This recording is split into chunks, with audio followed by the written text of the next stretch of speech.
World Pride, the international LGBTQ plus celebration. A lot of people say that Pride Month is fallen off and is dead. From news outlets to video essayists, it's the current word, and unfortunately, it's true. 40% plan to pull back on how they engage with Pride this year, not sponsoring Pride St. Louis after a 30-year partnership. NYC Pride saying it's dealing with a budget shortfall of more than $750,000 due to dips in corporate sponsorships. Corporations aren't slapping rainbows on their faces anymore. The corporate pride is at an all-time low. You don't see a rainbow Apple logo or a clothing line shoving "Be You, baby" at the very front of the mall. Truthfully, it is at a 9-year low, and it isn't as financially supported or generally as supported as it was. Festivities have been noticeably muted. According to a survey of 200 corporate executives show it is a risk of management advisory. Many retail chains and brands are going quiet. And according to statistics, approval ratings are lower this year in comparison to the past 9 as well. A lot of people, specifically on the other side, are celebrating its fall off, and the fact that Pride events are a lot shorter this year, lacking security, funding, and public opinion. Even creators that are gay themselves are celebrating the newfound lack of love, leading to an opinion and a question of, is Pride Month dead? Today, there's a lot of questions about Pride Month and even if it's necessary. It's called inappropriate, unneeded, and shoving people to the side. One criticism is prone sexualization in events that are meant for all ages. While this is an obvious problem, showcasing fetish and acts that are specifically not safe for the general public is not okay if you're aiming to be for everybody. Of course though, things like this are okay in adult environments, but doing them when you have families and children isn't. But claiming every single event is harmful and purely made for fetish is simply a false statement. You get that from biased news outlets and slap it yourself. Next, there's a question about representation and necessity. Now, I formally believe that true representation is equality. It's not being highlighted or put on a pedestal. The goal of being accepted means that you can put them in any photograph or any store, and no one is gonna point at that exact person and go, "Ah, shucks, they're one of those." If you can eliminate that factor, then that is equality. That is the status quo that is aimed for. Having stories representing figures in the community, like a Hallmark love story or a narrative about generational trauma, but it isn't about the fact that they're LGBT. It's just another story that coincidentally has someone of that community in it. Normality is representation, normality is equality. So I understand the criticisms when it comes to the loudness of Pride and some of the things that are showcased in it. Except, having a celebration dedicated purely to identity and being loud about it is a contradiction of the goal I spoke of. In today's climate, I still believe it is necessary. There is still a majority populace that are very hateful and actively attempt to pass bills against people in the community. Pride Month isn't about shoving your identity in people's faces or tapping into identity politics. Pride Month was created to celebrate the queer and trans identities who protested and fought for better rights for the people overall, for equal rights.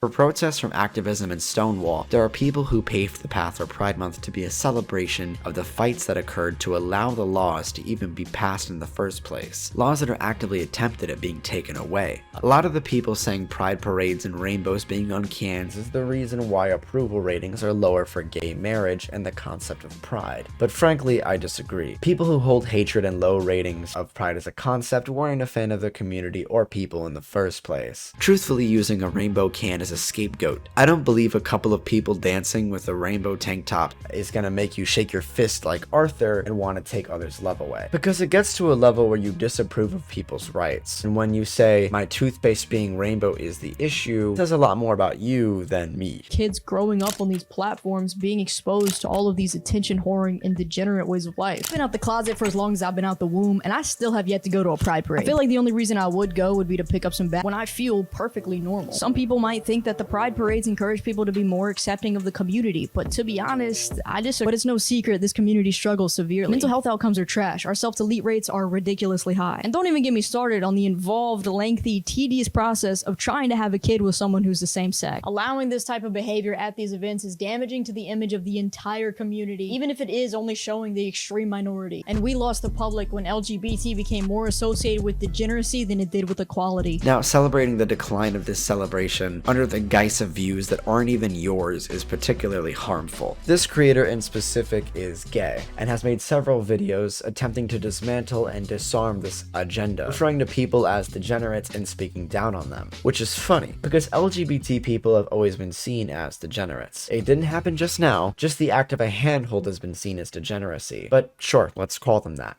This creator has been met with a crowd of people in the middle who applaud very loud, saying, "Oh, finally, you're one of the good ones." Now, not attending a single event, celebration, or actually socializing with a group outside of cherry-picking, chronically online individuals does not give you the validity to speak on these events. Assuming every single event is full of fetish gear, shoving things in people's faces, and giving hormones to 2-year-olds, those are extremist views that are given out based only on biased media sources. Pride in itself is an event that I've been to 5 times in 4 different states. The first time I went, I was 15 years old and hadn't fully accepted myself. The first time I went, it was a celebration and nothing inappropriate or out of pocket occurred. In fact, the positivity of said event actually personally helped me quite a bit. The times I went after was just to attend a party or be surrounded by people that were overwhelmingly positive. It's like a festival, or a get-together where a majority of people are cheering to have a good time, making friends and providing services. Every single event I've been to has had booths and services for charities, and mental health assistance as well as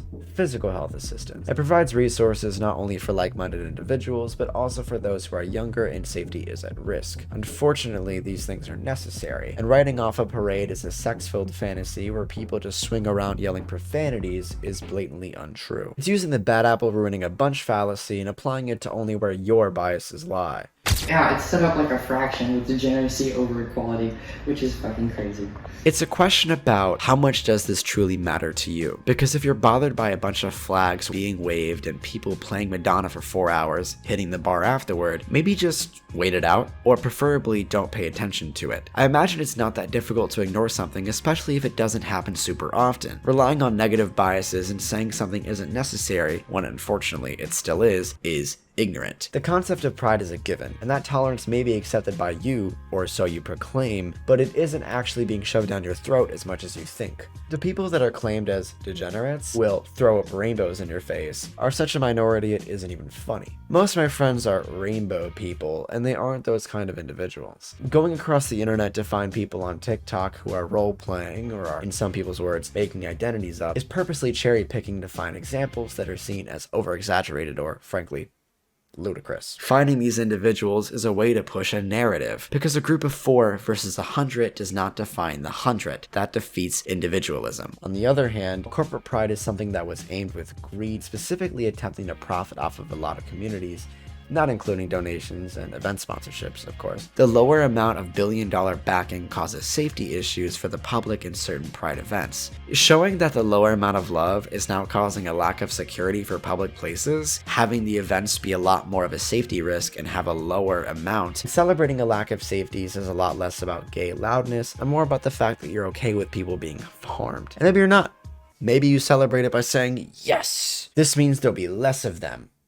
Cool. But I think the solution to lessening the celebration of previous protest and providing service for those individuals is letting the social climate improve and have the need lower itself naturally, instead of being defeated by political views and lower funding. That's a lack of support and push down voices, instead of a happier audience and positive reinforcement. Also, so what if your beer had a trans person on it? Are you drinking it because of the decal, or are you drinking it because you like a shitty beer? Because once more, if that lowered your view of a specific audience of people, it isn't because of the beer decal, it's because you may have felt that way some other time. And if not, I hope you see why the celebration of change and protest is an assimilation of a good thing. No over-sexualization, no providing a bad influence, and no throwing it up in your face. So Pride Month isn't dead, and I won't use the words falling off because people aren't a trend, but it is a current climate where funding is at a modern low and faces are met with skepticism. I think it's important to recognize why these things matter and why celebrating the loss of something because a few negative biases